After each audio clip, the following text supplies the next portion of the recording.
हाड़ौती संभाग में इन दिनों रामगंज मंडी राजनीतिक अदावतों का केंद्र बिंदु बना हुआ है, जहां बीते 2.5 महीने से लगातार सस्पेंस दर सस्पेंस नए नए सियासी घटनाक्रम अंजाम तक पहुंच रहे हैं। संगठन से लेकर सत्ता हो या कोटा से लेकर जयपुर तक की सियासी सड़क, फिलहाल रामगंज मंडी के रण की चर्चा चारों तरफ है। 2.5 महीने पहले हुए चेयरमैन और वाइस चेयरमैन के निलंबन के बाद बीजेपी नेता अखिलेश मेड़तवाल की पालिका अध्यक्ष पद पर नियुक्ति हो या मेड़तवाल की कार्यशैली के बलबूते बीजेपी का कांग्रेस के गढ़ वार्ड 27 को जीतना, पत्थरों की नगरी में इन दिनों कहीं न कहीं आने वाले निकाय चुनाव को तराशा जा रहा है। हाल ही में चेयरमैन मेड़तवाल के कार्यकाल को जब स्वायत्त शासन विभाग द्वारा 2 महीने के लिए और एक्सटेंड करने की खबर सामने आई, तो अचानक से एक और समाचार फिजाओं में तैरने लगा। राजनीति में अक्सर चेहरे बहुत कुछ पॉलिटिक्स की टाइमिंग पर भी निर्भर करते हैं। माने जिस तरह बीजेपी के पोस्टर बॉय अखिलेश मेड़तवाल का जिक्र पिछले कुछ महीनों से अखबारों और सोशल मीडिया पर वायरल था, अब वहां एंट्री हो चुकी थी उन्हीं की पार्टी यानी बीजेपी छोड़कर कांग्रेस में शामिल हुए विजय गौतम की। उन दिनों में यह खबर सिर्फ सूत्रों के हवाले से कही जा रही थी कि विजय गौतम कांग्रेसी हो सकते हैं, लेकिन 23 जून को 12 में हुई संविधान बचाओ रैली में तो ये बात सच हो गई, जब कांग्रेस प्रदेशाध्यक्ष गोविंद सिंह डोटासरा ने दुपट्टा पहनाकर उन्हें कांग्रेस की सदस्यता दिलाई। इस मौके पर विजय गौतम के राजनीतिक गुरु प्रहलाद गुंजल भी मंच पर मौजूद थे, जिसके बाद सियासी पंडितों को बहुत कुछ समझने में समय नहीं लगा। वैसे विजय गौतम की पहचान रामगंज मंडी नगरपालिका में लंबे समय तक चेयरमैन रहने के तौर पर है। उनकी राजनीति में एंट्री भी किसी फिल्मी पटकथा जैसी ही है, जिनकी प्रारंभिक राजनीतिक पाठशाला कांग्रेस हुआ करती थी, जब वो एनएसयूआई के बैनर तले छात्र हित के लिए काम किया करते।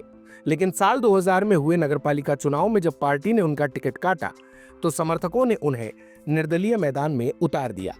विजय गौतम ने उस दौरान कांग्रेस प्रत्याशी बहादुर सिंह राजावत को 4 वोटों से शिकस्त दी थी, लेकिन असली खेल शुरू होता है यहीं से, जब 20 वार्ड वाली नगरपालिका में किसी पार्टी को बहुमत नहीं मिलता, यानी कांग्रेस रह जाती है 9 पर और बीजेपी के जीतकर आते हैं 8 पार्षद। तब बीजेपी की तरफ से मोर्चा संभालते हैं उस समय के युवा मोर्चा जिला अध्यक्ष की दौड़ में सबसे आगे प्रहलाद गुंजल बकायदा विजय गौतम को कांग्रेस की बाड़ेबंदी से निकाल कर लाते हैं और तब तक रामगंज मंडी नहीं छोड़ते जब तक संतोष गुर्जर को पालिका अध्यक्ष और विजय गौतम को वाइस चेयरमैन नहीं बना देते। इस बीच चेयरमैन संतोष गुर्जर को स्वायत्त शासन विभाग द्वारा निलंबित किया जाता है, तो चेयरमैन के रूप में रामगंज मंडी को एक युवा सोच विजय गौतम के रूप में मिलती है। विजय गौतम इस दौरान 3 वर्षों तक चेयरमैन रहते हैं और अगले चुनाव यानी साल 2005 में एक बार फिर विधायक प्रहलाद गुंजल द्वारा उन्हें पालिका अध्यक्ष बनाया जाता है। करीब 1.25 साल पहले जब प्रहलाद गुंजल बीजेपी छोड़कर कांग्रेस में आए और लोकसभा स्पीकर ओम बिरला के सामने सांसदी का चुनाव लड़े, तो रामगंज मंडी में भी एक सवाल गूंज रहा था कि आखिर विजय गौतम कब कांग्रेस में शामिल होंगे। लेकिन ऐसा नहीं हुआ और विजय गौतम लगातार भारतीय जनता पार्टी के लिए काम करते रहे।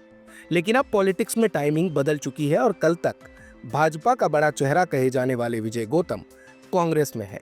भारतीय जनता पार्टी के भीतर लगातार उपेक्षा का दंश झेलने की बात कहने वाले विजय गौतम ने आखिर बीजेपी क्यों छोड़ी, आइए सुनते हैं उन्हीं की जुबानी। मैं काफी समय से जूझ रहा हूँ। सन 2010 के बाद पालिका अध्यक्ष का कार्यकाल पूर्ण होने के बाद मुझे पार्टी द्वारा कोई पद नहीं दिया गया। मुझे पद की लालसा भी नहीं थी, लेकिन मैंने पार्टी के लोगों से आग्रह किया, जो मेरे साथ जुड़े हुए हैं, पार्टी के वफादार लोग हैं, उन्हें कहीं काम में लगाया जाए। उनको भी धीरे धीरे दरकिनार किया जा रहा है और पार्टी की सच्चे निष्ठावान कार्यकर्ताओं की सुनने वाला कोई नहीं है। अभी आज की स्थिति ये चल रही है, लूटो, धन कमाना, पैसा कमाना पार्टी को बिजनेस बना लिया है और पार्टी कुछ चुनिंदा व्यक्ति विशेष के हाथों में सौंप दी गई है। यहाँ की मैं ईमानदारी से कह रहा हूँ, ऐसे कार्यकर्ता भी है जो मंत्री जी को भी, माननीय मंत्री महोदय को भी धक्के के पीछे आगे काम करने जा कर रहे हैं, उनकी अवहेलना कर रहे हैं। मैं छोटा सा उदाहरण देता हूँ। एक कॉलोनी में लक्ष्मी नगर, वहां मंत्री महोदय का कार्यक्रम था, मैं भी था। उन्हें कहा पानी की व्यवस्था की, वार्ड वाले ने अवगत कराया। मंत्री जी ने कहा कि कल से इस कॉलोनी में 2 टैंकर आने चाहिए। ठेकेदार द्वारा टैंकर की सप्लाई रोक दी गई, चालू नहीं किया गया। ठेकेदार द्वारा कॉलोनी वासी ने पूछा तो फलाना व्यक्ति ने साहब कहा कि जब मैं आऊंगा इस कॉलोनी के लोग मेरा स्वागत करेंगे जब पानी के टैंकर चालू करना। ऐसी स्थिति हो गई है। आदमी को एक छोटे से कार्य करने के लिए भी स्वागत करना पड़ता है, सम्मान करना पड़ता है जब उसके काम होते हैं। नाली सफाई ये रूटीन की काम है, नाली, लाइट, बिजली व्यवस्था।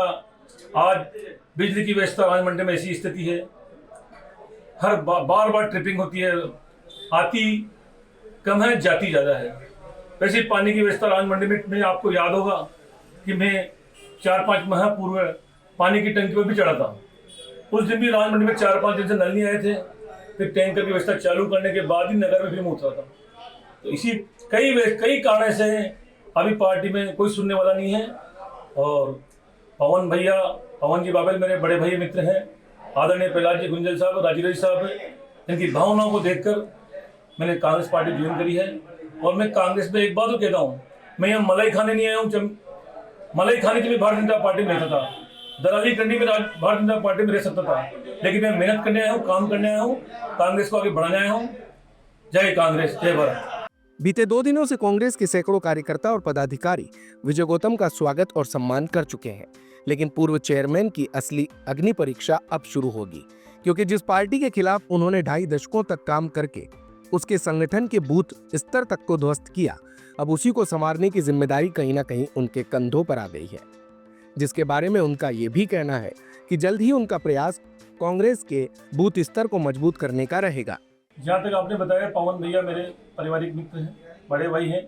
उस समय भी कांग्रेस पार्टी में इनके दौरे में सक्रिय था, और आज भी आपका, आदरणीय प्रहलाद जी का, राजीव जी का, सभी लोगों का नेचर देखकर मैं कांग्रेस में आया हूँ।